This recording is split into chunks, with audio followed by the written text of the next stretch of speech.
All right. I think we'll just pick up where we did last time. I was gonna explain some stuff, but it seems like nobody is in class, so maybe somebody's watching the recording if you're interested in the material. Just want to close off with some more Unity related stuff. I know we talked a little bit last time about just general setup for it.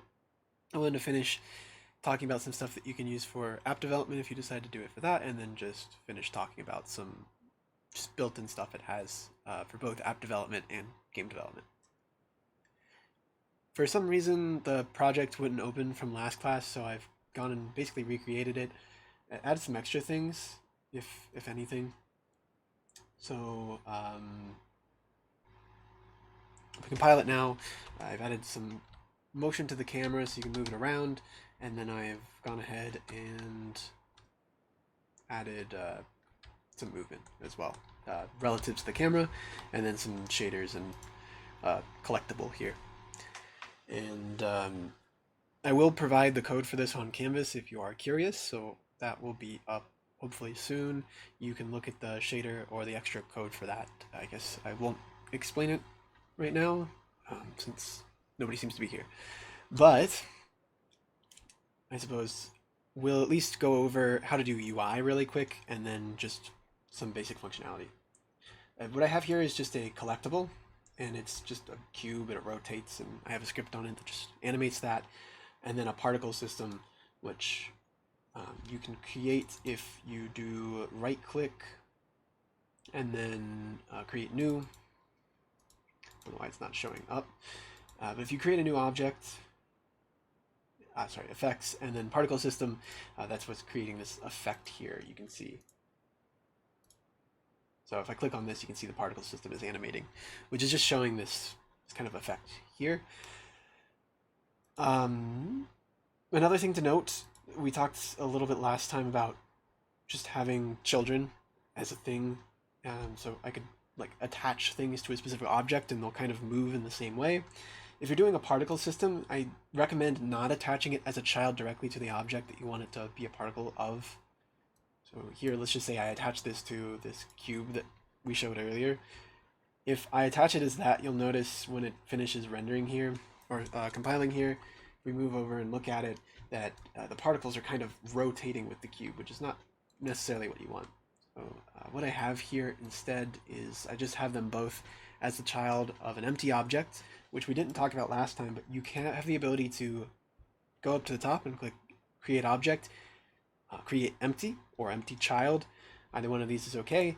And this just basically makes an object that doesn't display in the game and has no code, but acts as a way to anchor things to a single point or transform. So I just have a thing here called Collectible, and that's the empty parent, has no code and no sort of actual components. You'll notice here on the right hand side, so unlike the other ones where it had colliders or other stuff for physics, this one's just nothing, it's just a position. Which allows us to basically just store something somewhere and not have it take up too much resources. Now, what I want to do is just finish the code for this collectible, and then I suppose that's probably good for what we're looking at here. And then maybe copy and paste it a little bit and just display the collectibles on the screen. Now, if I was to go and run this program again, I compile every time. With what I have right now, you'll notice if I run into the collectible, it just kind of bounces off and doesn't disappear or make a noise or do any sort of effect. What I want to do is just maybe add maybe not an effect, but at least make it disappear and then display on some sort of counter how many collectibles we have. So the first thing we'll need to do, we have this actual collectible object, which contains the material and all the other stuff. I have the script for rotating and the collider. Last time we mentioned the isTrigger thing, just very briefly. If you have something not marked as a trigger, it does that solid behavior that we just saw there, it bounces off. If you want it to be completely see-through, or just like pass-throughable, then if you mark it as a trigger, that's what that does. At least by default behavior. And now if I try to run into it, you'll notice we just pass right through. Which is probably good for a collectible, you don't want to like bounce off it in a game. So next thing we need to do is make it disappear and then probably add to some sort of UI that displays how many things we've gotten. let's go ahead and do the UI first. In order to do UI, you just right click, do UI, and then you can select what you like. TextMesh Pro is a built-in Unity library that basically does text effects. So we'll do that for our actual text, although the text itself isn't too bad. You notice in the scene it's huge and like nowhere near where we want to see it. In the game it should display it a little nicer, but let's actually type something into this text here. So we'll just maybe make it 0, be a number. And for whatever reason it's not scaling. So what maybe we have to do is change this canvas up a little bit. I also think I might need to import something. A little window just appeared. That might be part of it. But in the meantime, yeah, there it goes. I just installed the TextMesh Pro thing. A little pop-up appeared when I tried to add one. You can see in the game, it's not on screen. I probably need to move it over a little bit. Yeah, there we go. So you see there's like a little 0 in the bottom. Let's go ahead and work with this UI and try to make it. A canvas is basically just a flat plane that you can draw UI and textures to. So it's things like buttons, text, numbers, that kind of stuff. Here, it will automatically create one if I create any UI object. So by creating this text here, it said, okay, well, let's go make a canvas to display things to. And you can set it where it renders to. Here, it's a screen space overlay, which is fine, but if you have things of different resolutions, generally this is not a good solution because it's not going to scale if somebody has like a 16:9 monitor versus a different resolution with more pixels. Maybe it's still 16:9, but maybe it's 1600 by 900 versus 1280 by 720 or whatever. This will kind of not scale properly. So usually I attach it to the camera, if anything. And then we have to specify what camera. We can just drag and drop. So I'll take the main camera from the top and just drag and drop that to the render camera section. And then we can set this other stuff, which basically says how it renders with respect to other canvases, but we're just going to do one so we won't worry too much. And then there's a canvas scaler. Now this is the thing that actually kind of matters here. If you do it based off a constant pixel size, it's always going to scale the same way, which means it's not going to fit every possible screen because different people have different resolutions for their monitors generally. And this especially matters if you're building for multiple platforms. For instance, we were talking about doing mobile development, so you might want this to render a little bit differently on a phone than you would on a computer. So instead I would say scale with screen size is probably a good option. And then we give some sort of baseline resolution. The resolution of the editor here is 1900 by 1080. And I should mention, since I did have to re-import this, it got rid of my Android settings that I had before, but I'll show how to build that either way if you're interested in this for app development. And then match will essentially try to match it to one or the other, kind of scrunch it based off the width or the height. So we'll kind of look at it here and see if we can get it to look kind of proper. It seems to not be on the screen.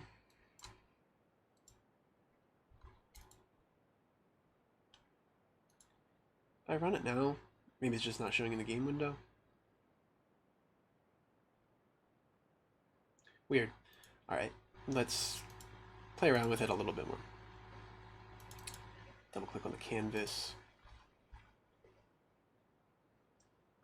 Maybe I'll not set it to be the camera. I usually do, but sometimes it's a little finicky. So let's maybe just move that back to screen space overlay. And then we'll just scale some things. So the question is, where is that? It's right there. It's maybe a little small is why it's not showing up. Make that 120. Yeah, we see the zeros back. All right, so let's just set up our UI. I'm going to do it via this game view. Let's say for the position we make it -800 for X, and maybe something like 600. It's too high. 400 for Y. 500. Okay.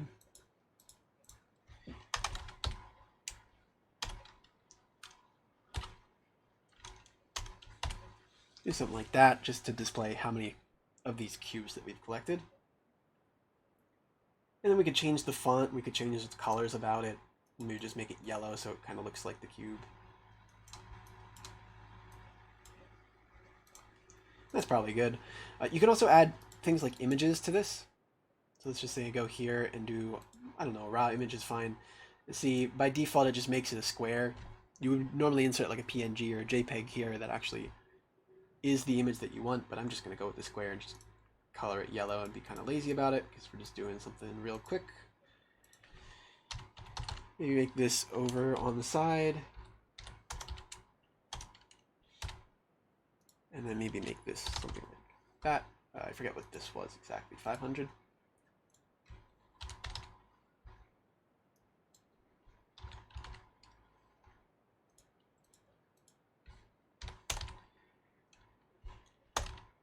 Okay, spacing's not great on it, but it looks all right, I guess. Now we have this UI, we have a canvas to display it. Let's actually try to update this UI. Now you can do this a bunch of different ways. You can do references similar to how we dragged and dropped that player reference last time and put that into the camera script. You could do that with every single text object and get a reference to it that way so that you can change the string that's actually being displayed to the screen. Or what I like to do is just create a class attached to this that has access to all of the stuff. So I'm just going to create a script really quick. I guess, oh, sorry, I'm in the wrong place. We got to add component, make a new script. I think it's slightly scrolled off screen, so I'm just going to name it here, which we'll just call it something like UI Manager, which I think I spelled wrong, so let's fix that. Probably because it's not in full screen. You'll see it made a script here. We'll basically just use this to update the UI and make a bunch of methods that allow us to update the UI and then reuse it in other classes. That way we don't have to write something custom for every single individual object that needs to interact with the UI in some way. We can just make this single shared set of methods that can be called.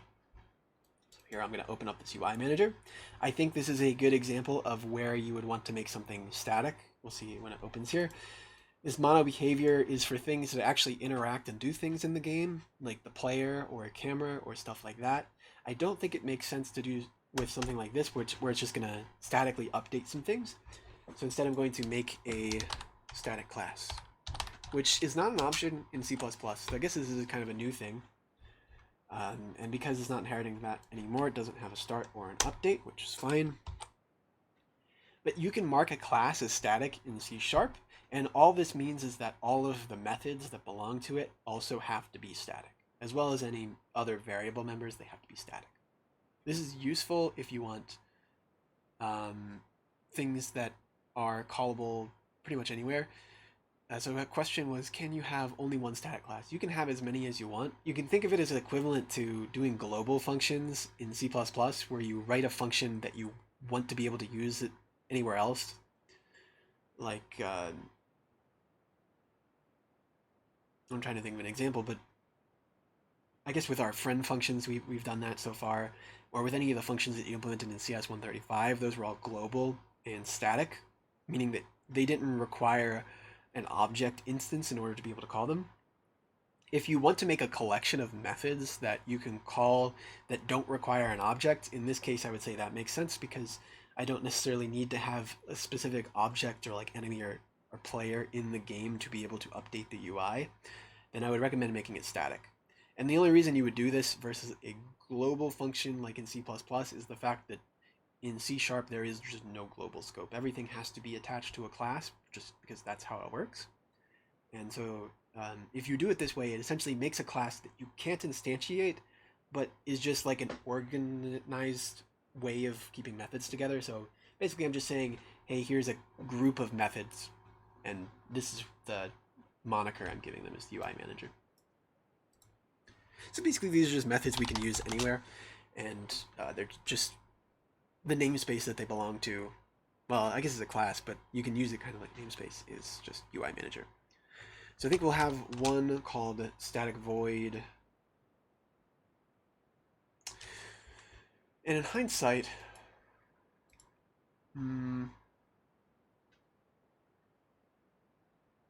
I think I'm gonna not do that because I do want to be able to use it in the editor.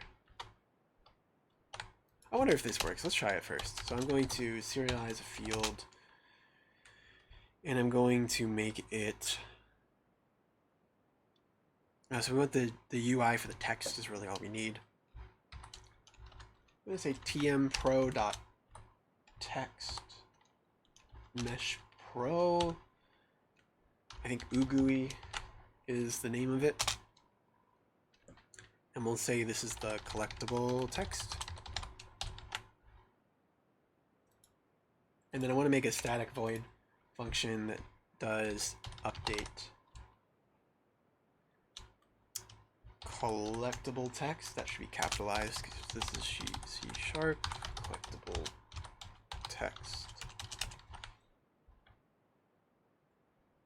You'll see here it gets mad because it's non-static, and if I make it static, the editor won't do it. So I think I'm going to have to make this class non-static for now.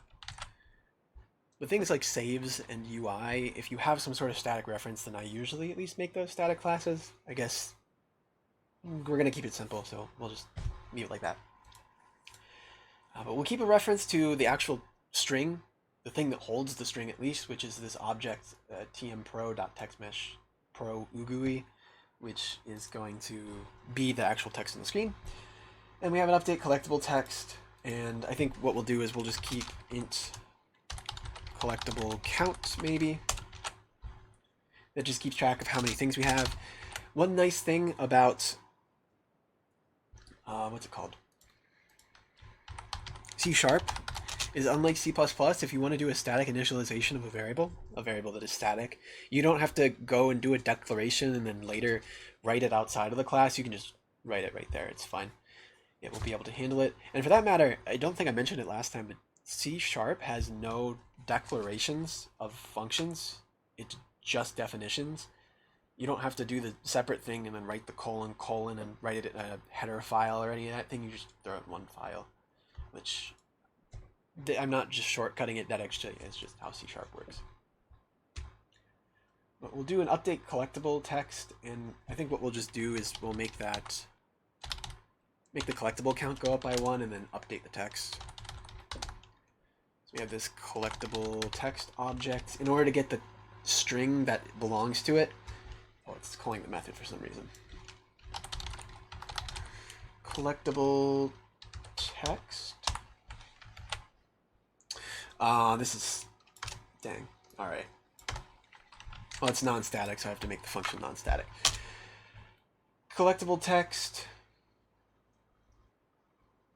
And then if you do dot text, that refers to the actual string that's displaying on the screen. So I'm just going to do collectible text equals collectible count dot toString. One other thing to note about Csharp, if you're doing this, is every single class object, including custom classes that you've written and anything else that exists, always have this method called toString. I think they have about 2 methods built in to every single class, and this is one of them. And you can override this. It's virtual, which it basically just says like how it gets printed to the screen or turned into a string if you decide to turn it into a string, which is kind of nice. You can override that. It's kind of like the OStream operator from C++, except it's just a method now. So we'll just do that. And I think now that we are having to actually get from this mono behavior, I'm just going to keep a static reference. I'm going to make a public as well,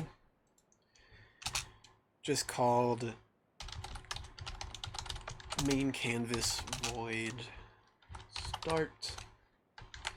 So we have this function start for mono behavior that gets called the first frame that an object is active. What I'm going to do here is I'm actually going to use awake over start, which the difference is just when it's called. Awake is called before start. That just gets the main canvas and sets it equal to this.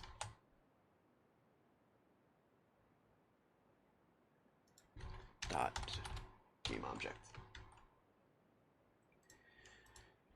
So this, whatever game object is attached to this, I'm going to keep a static reference that's public so that everybody knows where the canvas is. Basically, it's just going to set itself to be the canvas in its constructor, and then everybody else knows, hey, that's the constructor. So they have a pointer to it. So I think that's all right. We'll do that. And then what we need to do is then update the collectible. Right, so let's go over here. Wait for it to reload. We will go to the collectible. And I think I'm gonna turn off this box collider. Or will I? We'll keep it, I guess. I was thinking of making something separate, but I think we'll just keep it there. Let me zoom in a little bit. I guess we're super far out because we're looking at the canvas. What I want to do is just general game design tip. If it's something that the player is going to collect or is like beneficial to them, you usually want to make the hitbox a little bit bigger than the actual thing itself. If it's something that damages them, you usually want to make it a little bit smaller. It just is kind of like a common game practice to make things feel better for people. I'm just going to make this slightly bigger than the actual cube itself. And then I'm going to add another component, make a new script, and call it Collectible script. So you can see here I have both a rotate script and this new script that we have. So you can attach different scripts to the same object and then separate your code. And then reuse these, obviously, so we can drag and drop them to anything else. I'm going to edit script here. I think I do need to still attach that UI manager, maybe. Is it attached to the canvas? I guess it is. And we need to add the text. So let's add the text really quick. Okay. And then what we'll do is we'll go back over here to the collectible. So we have this collectible. It knows about itself. And what we need it to do is when the player touches it, we want it to disappear, destroy itself from the game so it's no longer running any code, and then also update that text that happens. So this is an example of event-based programming. We're only going to ever update the text on the UI when the collectible attaches to, or like has some sort of event. The event here being colliding with the player. One thing to note, just as a general programming practice when you're doing real-time applications like this, is not to try and do things that involve strings like every single frame. So in that UI manager, you'll notice that I have this separate method that specifically updates the text, which, you know, is probably common sense. Like when I write it this way, it makes sense. But if you were to think of this on your own, I think some people might be tempted to go to the update function that used to be here and set the string for the text to whatever the collectible count is every frame. And I suggest not doing that because that means more setting of strings like every single frame. So one methodology for programming is to do this event-based kind of coding where you only call methods at the exact moment that they're needed when a specific event triggers it. And our event here is going to be just when they collide. And in order to do that, Unity has a built-in virtual function or virtual method called OnCollision. And they have a few versions of it. So there's OnCollision Enter 2D, which is for the 2D equivalent of a box collider, which is the box 2D collider. It's just like a square. And then OnCollision Exit is when things leave each other. Now, actually, I think that would be one way to do it. I think I actually tagged it as a trigger, so instead we're going to do onTriggerEnter. And what this does is it calls this method the first frame that something else collides with the trigger hitbox that we had there. It will call this method, and it will call it with the hitbox or the collider of the other object. And so what we need to do here is we actually need to make sure that that's the player that we're actually colliding with. So we can do this a bunch of different ways. I think the easiest way to do it would be to get the others game object. And then I think we had a reference to the player somewhere. We have this player ref in the camera controller. I think we'll add it to the ball controller as well, just for consistency's sake. So I'm going to just create a public static game object player, and then I'm going to get that on start as well. So player equals this dot game object. Basically, we're just going to keep track of what game object the player is and keep a public static reference to it so that everybody can just go grab it.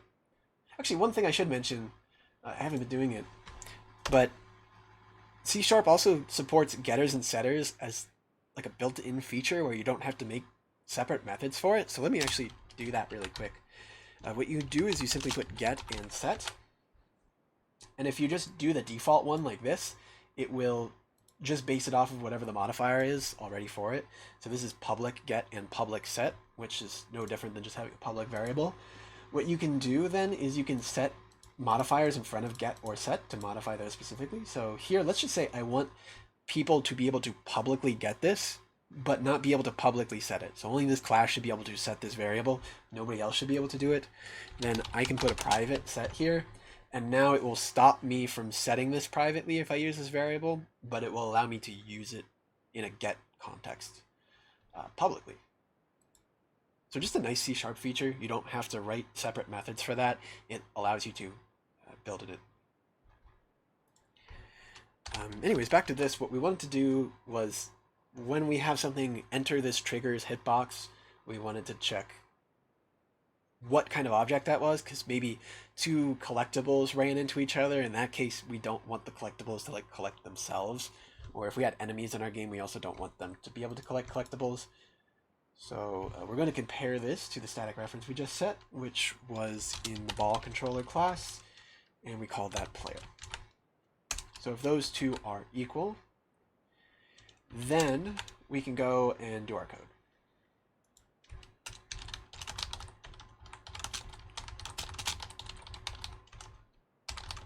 Oops. There's that.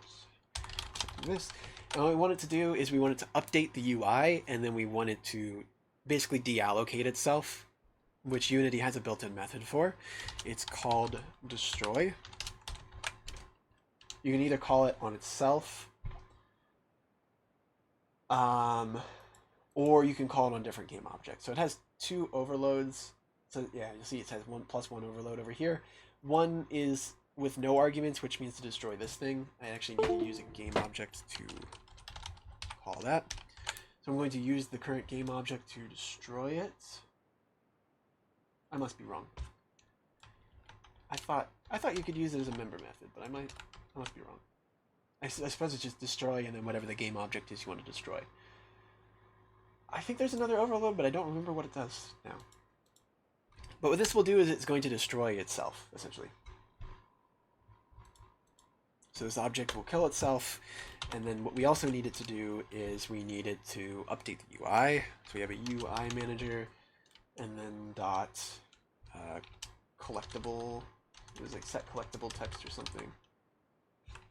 Did I not make it public? That's probably the issue. Yeah, my bad.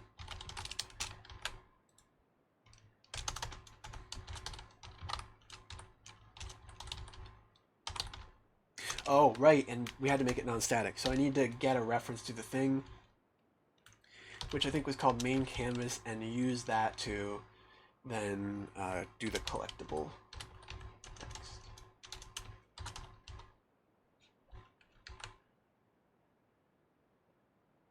Type name main canvas does not exist.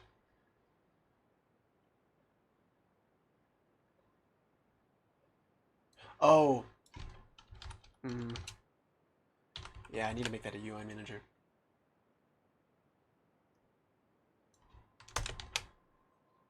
There we go. Okay, I'm sorry.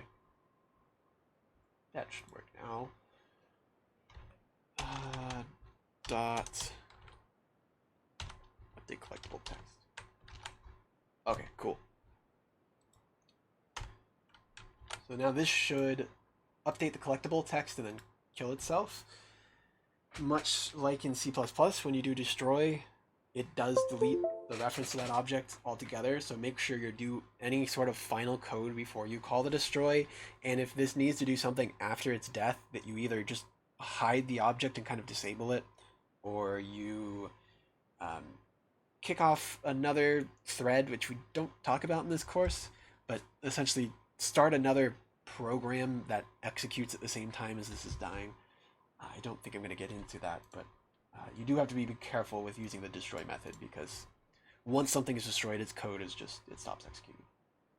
But this should be fine here because it's pretty simple. We just got to update the UI and do the thing. Let's just check that it works, and if we do have it work, then I think I'd like if this would get out of the way, but that's all right. It's like some WebEx UI in the way. It should destroy itself when we collect it. There we go, and you see it doesn't destroy the effect though. So I think what we need to do is make it destroy the effect.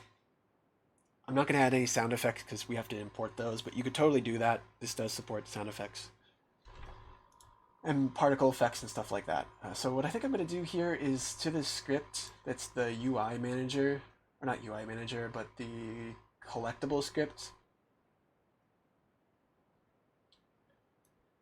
I think what I'm going to do is delete this and then keep a reference, hit caps lock, to a game object, which is the parent. So notice that the way we set this up earlier was we had, it's taking a little while to load. We had this thing where there was a parent and the particle system, which is like the effect, and this were attached to it. Let's try to keep a reference to that thing and then just delete that instead, so it deletes both the particle and the actual collectible.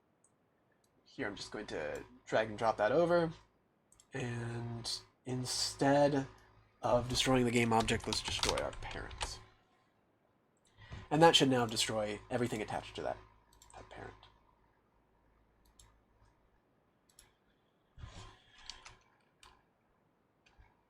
Assuming this works, then we'll basically just do one more thing. Cool, and so we see now it killed both the particle system and the spinning cube that existed. Now it's gone, but now we have nothing else to do in the game. So first things first, let's make it a little bit more interesting. Let's add some more of these collectibles and just go over how you can carry those over without having to recreate the text every single time, or the code. And then just kind of copy and paste it a little bit. So we have this here, which now contains all three of these things. If you ever set up something and you did all the components and set children and all that, there's a feature in Unity called a prefab. I have a folder for it right here. And what you can do is simply just drag and drop it, and it will create, you'll see it goes to blue, a prefab of that thing. And what a prefab is it just copies over all the components and all the children that you've done and allows you to drag and drop them back in. So now it doesn't look like it immediately, but I do have a second collectible, and it will just have all of the same code and children and stuff that the other one had. And they're completely separate and will exist on their own. So I'm just going to drag and drop maybe 2 or 3 of these just so we can kind of see it. Collectible, they're probably at different heights and it probably doesn't look that great, but so be it. We'll deal with it. Now you can see we can collect one, it doesn't affect any of the other ones, and we can also roll over here and not grab it because it's too high. Dang. Well, I guess this is a chance to mention something else, which is if you control and select everything, or shift, you can modify all of their values at the same time on a specific thing, assuming they have the same component. So I'm just going to make all their y coordinates 1 at the same time, which is kind of convenient. And now I think we can actually collect these. All right, so we get a 1 and a 2, and delete some And now we have something that kind of resembles a game, at least. And obviously we could keep adding some more things and go over stuff like audio, or just managing saves, or shaders, or stuff like that. And yeah, but I think that's probably good for basic Unity overview. I think the only last thing I wanted to do was go over how to build. Again, for some reason my Android project broke. I have no idea why.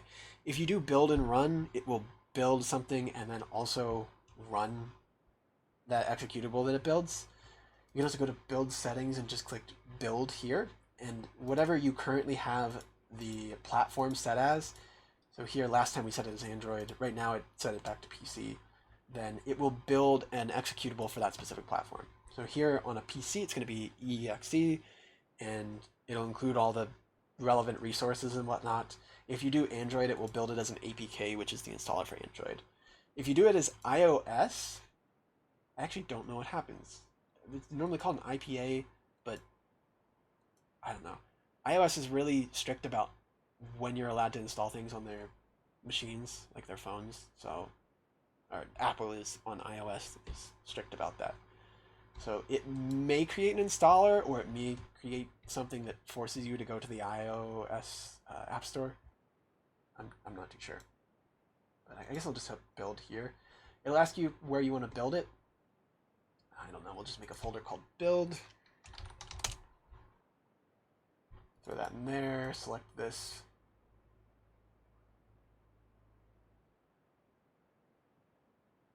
And then it'll take some time to run. Shouldn't take too long. Oh, it's probably going to yell at me in hindsight. I'd be surprised if it didn't.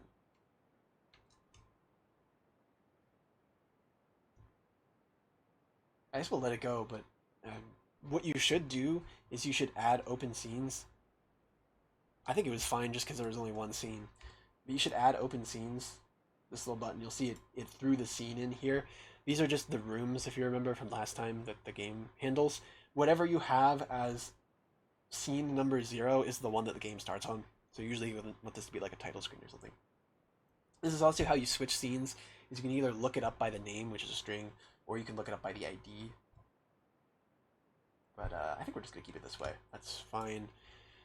It opened a file manager window. In the meantime, you'll see it builds all this stuff. We have this application, which is the executable.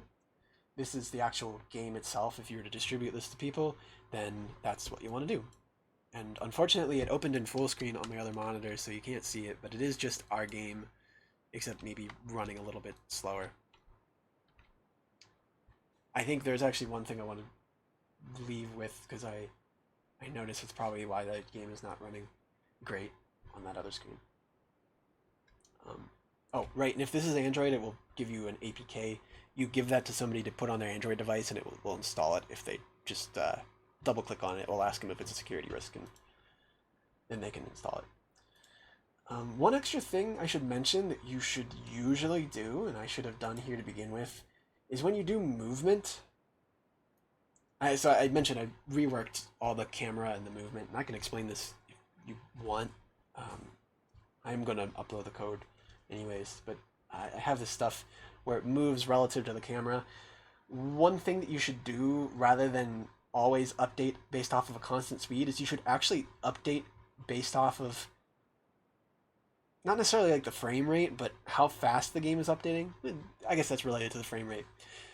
That way, if you have an inconsistent frame rate, the game doesn't work all choppy or work differently at different frame rates. So if you don't tie something to the amount of time that is like elapsed between separate frames of the game, then if I ran a game at 60 FPS versus at 30 FPS, in 60 FPS the game's going to run at double speed if you tie everything to the frame rate, and I think that's kind of gross. So you'll notice that's a problem a lot of the time in something like Unity, because the editor is keeping track of a lot of extra stuff, so it runs slower.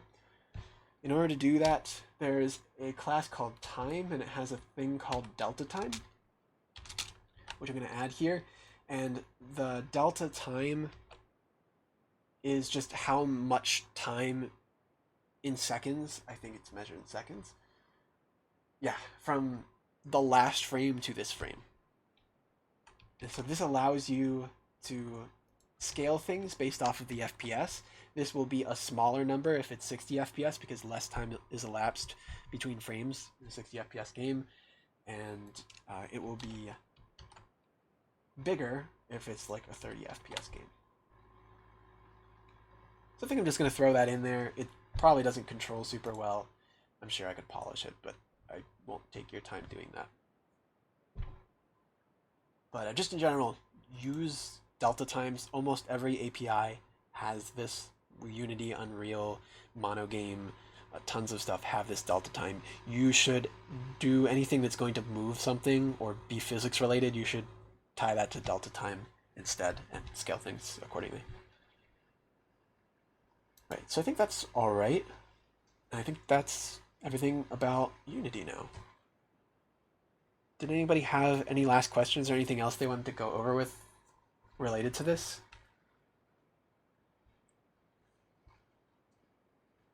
Or the camera stuff, I can talk about the math for that if you'd like. If not, I have another topic to talk about.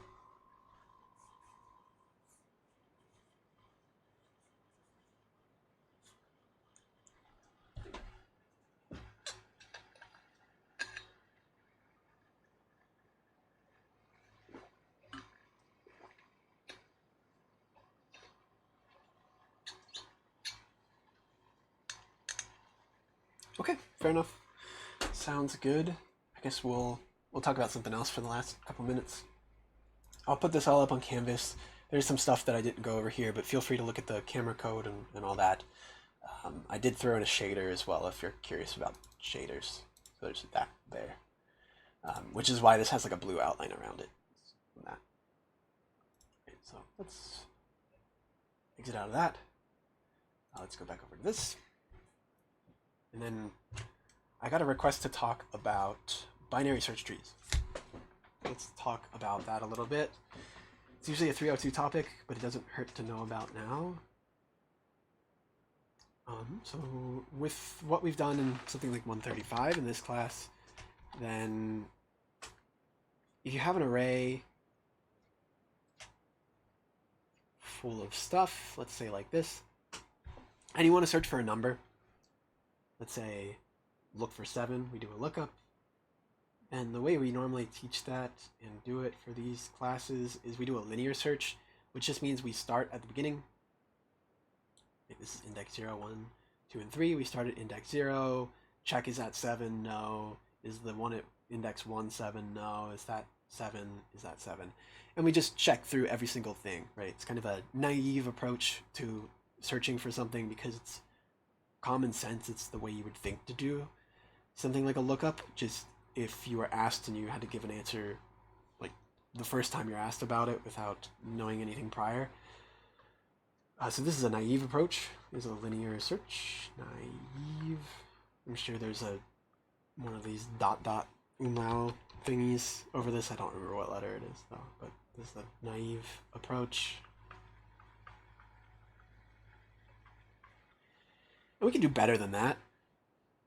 At least if we have some extra context to this. If something is completely just randomized and is an array that you can't know anything about, then a linear search is the best you're really going to be able to do. But if we are expecting to do a lot of lookups, then generally there's something else we're going to do. We talked a little bit about time complexity at some point. A linear search we actually discussed, which would be O of n, as well as omega of n and theta of n. I won't write down the omega because it's not too important, but this always is a linear amount of time that it takes to search this because it's, in the worst case, going to, we have to go through the whole array, right? So what a binary search tree does is it actually improves our worst case execution time as well as our, average case. But we actually have to do a little bit of setup to make it work. So consider, instead of doing this, let's just say we had an array where it was sorted. Let's make it a little bit longer. Maybe like 5. So we'll say this is 1, 3, 5, 7, and 9. It's just odd numbers. And we have the indices. Then given the fact that something is sorted, we can actually do better than running through from the start to the end in order to do a search. And the way we do that is by doing a binary search. And that doesn't mean binary like zeros and ones. It means two things, really, like a binary operation. So the way I've heard this described is like the phone book approach, which I don't know if that's a great comparison nowadays, because I don't think anybody has ever used a phone book, but hopefully everybody knows what they're kind of like. It's a list of everybody's phone numbers in alphabetical order based off the person's name, right? So a phone book, you could say, is sorted because people whose last names start with A are going to be on the first page, and people whose last name was Z are going to be on the last page, and then everything in between is sorted in order. Right? So if you wanted to find somebody whose name started with the letter N, then what you might do is go to the middle of the phone book, open it up halfway, and then if you've gone too far, let's say you go to the letter S instead of N, then you might try to scroll a little bit backwards in the book, right? You might open halfway between the thing to the left. So if you were to open the book the first time, maybe there's this many pages on the left and this many pages to your right when you get the letter S. And so you know that the letter N comes before S. And so you would probably go to the left book and then try to open that, right? So you might open here, and then you open this up, and you get to the letter M, and you say, okay, well, that's, you know, a little bit closer, but now I know it's between the S that I just opened and the M, so you maybe open a little bit more to the left, and then you get your N, right? Is how you might do something like that. Or if, I guess for a better comparison, if you were in high school and somebody gave you a textbook and your teacher said to open to page 63, then you might just randomly open to a page, and if you went too far, you go left, and if you didn't go far enough, you might go right with the page number, right? It's kind of how you would open a book. Binary search is the same philosophy for searching. We have a prior knowledge that the thing is going to be sorted in advance. Here we're just going to use numbers because that's pretty simple. And we can use that to try and search for something. So if in this case I wanted to do a lookup for the number 7 again, rather than start at the beginning, what we might do is we might go to the middle first, which is here. You'll notice this is the middle of the array, and we would compare this to what we're looking for. In this case, 7 is bigger than 5, and because we know it's sorted, then we know that 7 can only be in the things to the right of 5, i.e. this subarray that contains 7 and 9. If 7 is in our array, it has to for sure be over there, right? And by doing this, we've kind of cut our search space in half. Especially if we start in the exact middle, then we know that this stuff over here definitely doesn't contain the number 7, which means we effectively cut the amount of operations we have to do in half for this one specific thing, right? So what we might do next, if we were looking for 7, is we might split this. I don't know why it opened that. We might split this a second time and try to look halfway between this subarray and the thing that's to the right of it. So kind of like our book where we had pages to the right and pages to the left. These are our pages to the right. And we would go and look at the halfway point. Now in this case, the halfway point isn't actually a number because there's only 2 things in it. And if we do this with the normal indentation, it's just going to go to the thing 1 left to the middle, just because we're going to do integer division and that rounds down, if you remember. And so we do find 7, right? So essentially we've gone to the halfway point, we went to the thing on the right, and then we went to the halfway point of that, and we found 7. The great thing about this, if you notice, is that this took us only 2 steps to find. Whereas if we did the linear search, this would take us 1, 2, 3, 4 amounts of steps, which is better than the 4.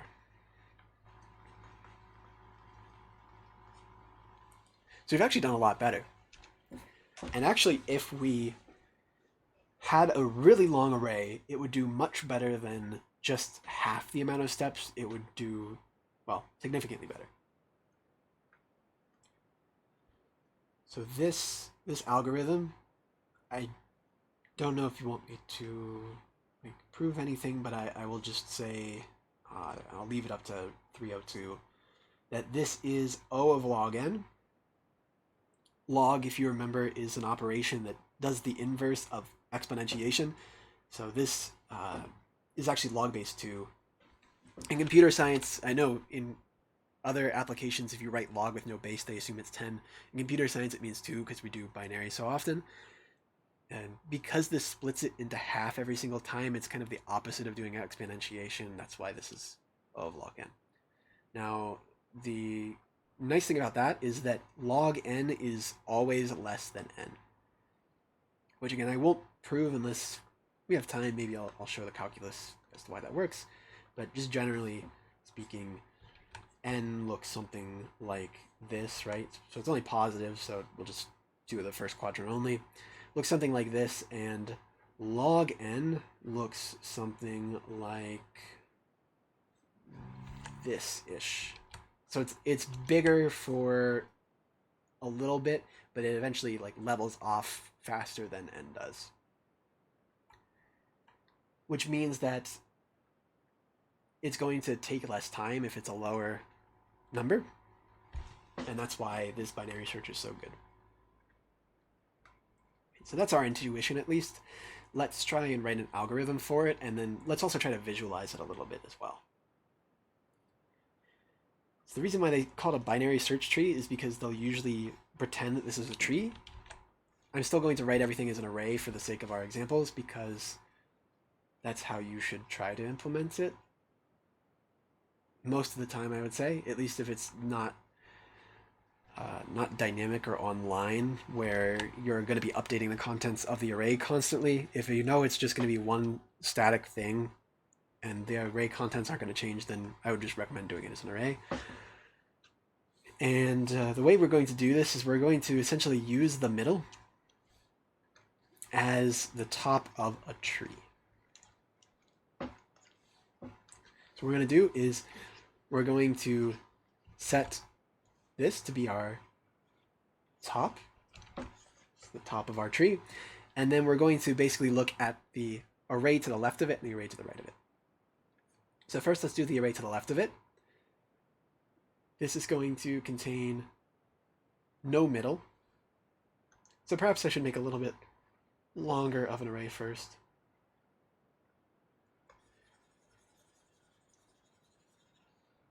Let me make a bigger array. Oh. I don't know why this does this. It just doesn't control Z for some reason.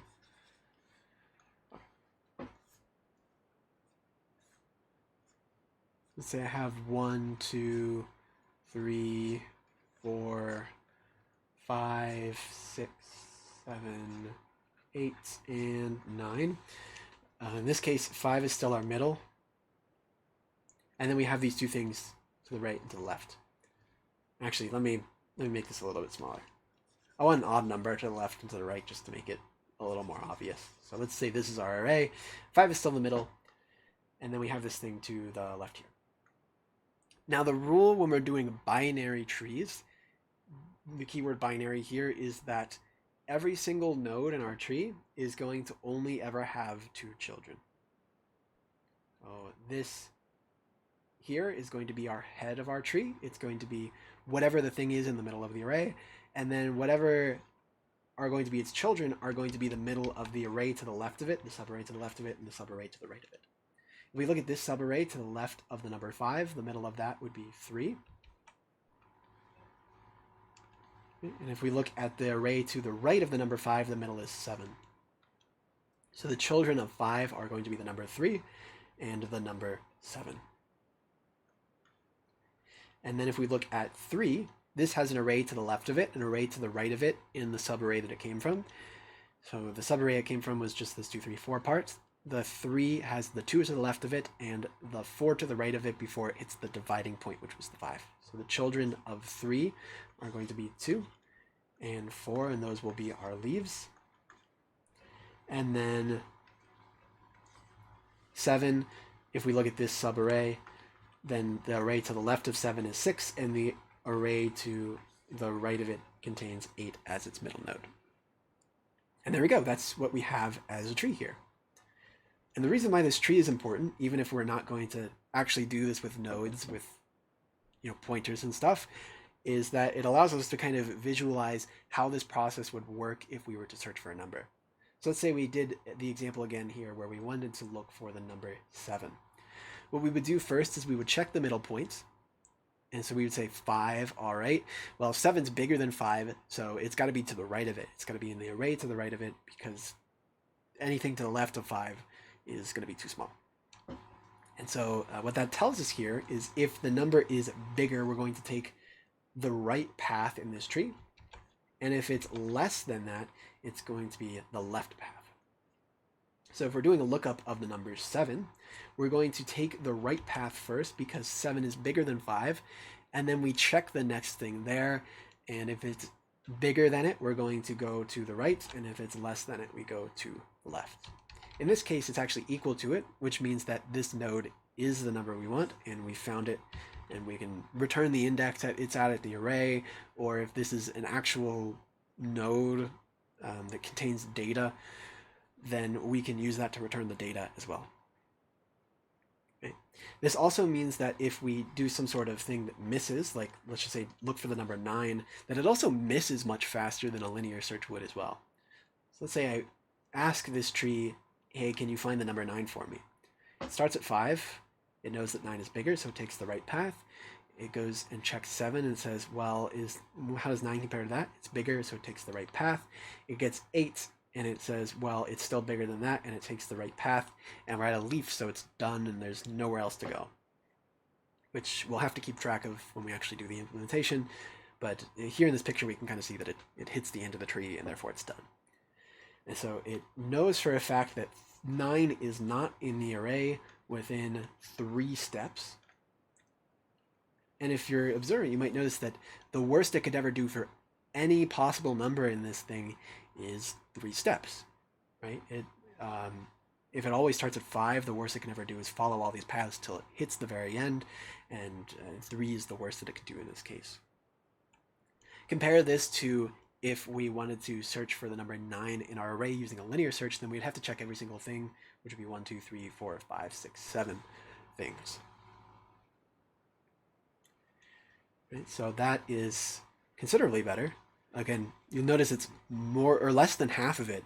And as these grow and we get more and more because it's logarithmic, that improvement just keeps getting better. So really good idea to use binary search trees, commonly used. Any kind of search tree like this, you want to keep it like that. So that's just our general overview of how this works. Now we should probably actually maybe do the code for it, or at least some pseudocode. Okay.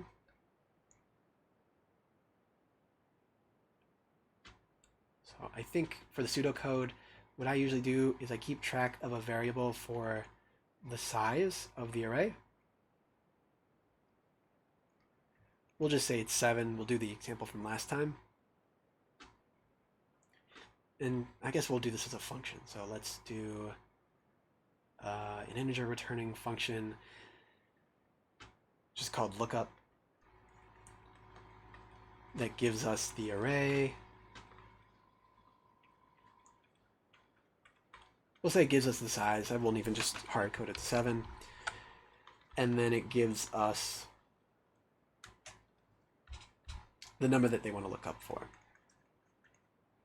We'll just call it find. If this was a member function, we would probably just have the find and everything else would be a member. But that's okay. Let's do this. So what we want to do is go through this array and try to find the number that we're finding. Right, so what I suggest doing is, we said we need to go to the middle point. Maybe keep track of an index that represents what we're currently checking. And what we're going to do is, by default, we're going to initialize this to be halfway through the array. We'll start at the middle point, and then depending on where our number is will update accordingly. Okay. So basically we will just say while, I'm going to say size does not equal 0, and I'll explain this further as we go. Then we'll do the operations we just mentioned. Fact, yeah, this is probably fine. We'll say that. I probably need a little bit more space for this, so let me erase that. Okay, so what we need to do here is every single step, we need to check, does this number match? If so, that's great, we can return it. If not, we need to either check the thing to the right of it or the thing to the left of it. One thing to notice about this is that recursively, this is very easy. So I might almost recommend doing this recursively instead of using a while loop, but I'm going to do it with a while loop just for the sake of it. So we had 3 conditions. It either matches, which is great, then we know we're done. I normally wouldn't put this first, but I guess we'll just do it here. So if r sub index, where index represents the current number we're looking at, starts at the middle of the thing. If that's equal to the number that we're trying to find, then, well, yeah, that's great. Return r sub index.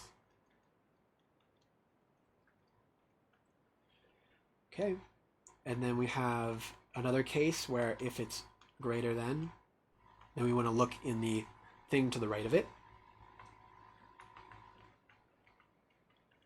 And we'll do the same thing for less than in a second. Index is greater than find. Then this would tell us it's in the right side. Then what we need to do is go ahead and adjust ourselves to be to the right of this thing. So consider that in our picture, I guess that was on the last slide, that every time we went to the middle of a new array, we kind of went halfway to whatever the array is to the side of it. Now, one thing to notice is because we're always going to the middle, it splits it into 2 equal parts every single time. So if the original size of this array was 7, then the size of each of the subarrays, I'll just call size sub 1 for the size after 1 check, is going to be 3 things. Right? This array over here is 3, and that array over there is 3, which is 7 divided by 2 with integer arithmetic. Which could make sense, because we're splitting this into 2 equal parts. We would just take the size of whatever the last array we did, and we would divide it by 2 to get the size of the new, smaller arrays. So what I suggest we do here in our pseudocode that we're writing is, I probably should have left some more space. Let's, does this allow me to, I guess so. Need to draw a little bit. There we go. Move this down just a little bit. I'm going to say let's do size divide equal 2. Let's divide it into a smaller thing, and since this is a local, we don't have to worry about overwriting anything. And then now, if we want to go to the right side, then we know the index is going to update and be halfway into the array to the right of it, which is now represented by the size. So let's just leave a little comment here that this is the size of the next subarray that we're going to check. We'll put S there because I guess there's a left and a right side. And so what we'll need to do is go halfway into that array itself. If we're going to the right-hand side, then that would be addition because those numbers are bigger. So this will be plus equals size divided by 2.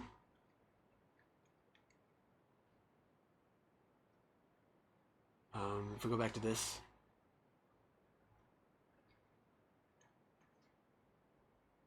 actually, I guess there's a plus 1 in there that I need to address. If we consider this here, then actually let's not write that. Then this here is at index 2 within this array, which is like halfway through this 3 part. So half of 3 is 1, and then it's plus 1.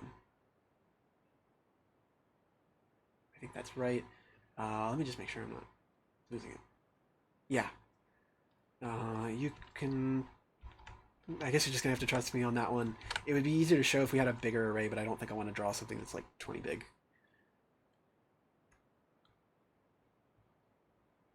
So this would be size divided by 2 plus 1. That will essentially move it halfway through the subarray to the right of it, and then plus 1 will move it actually to the halfway point so it doesn't stop too early. So this now moves us to the middle of the subarray to the right. If we had the case where it was instead smaller, then what we want to do is move it to the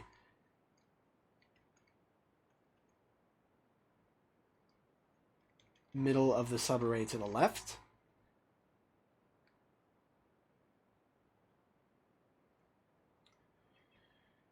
Which should be, instead of plus, it will be minus. I don't think I need these parentheses, but I'm going to put them there just to be safe.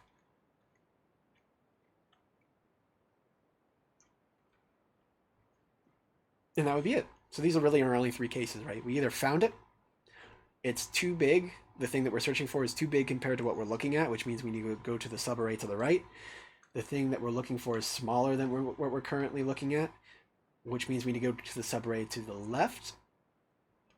And those are the only 3 cases. And since this is in a while loop, it will just jump back up to the top and go and look for the thing. Right, so the last thing here is we should probably return, just in case we didn't find anything. And I don't know, we'll just return -1 or something. I'm not too sure. In this context, what would make the most sense, but let's just leave it like that.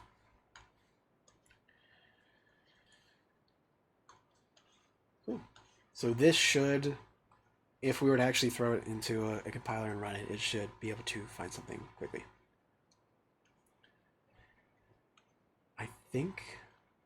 I think that's the whole thing. There's no edge cases, nothing crazy about this.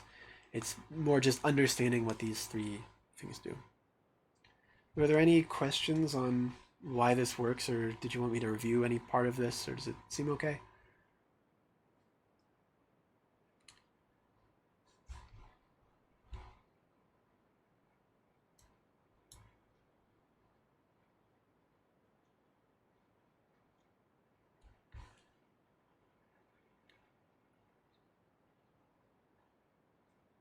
All right, don't see any questions.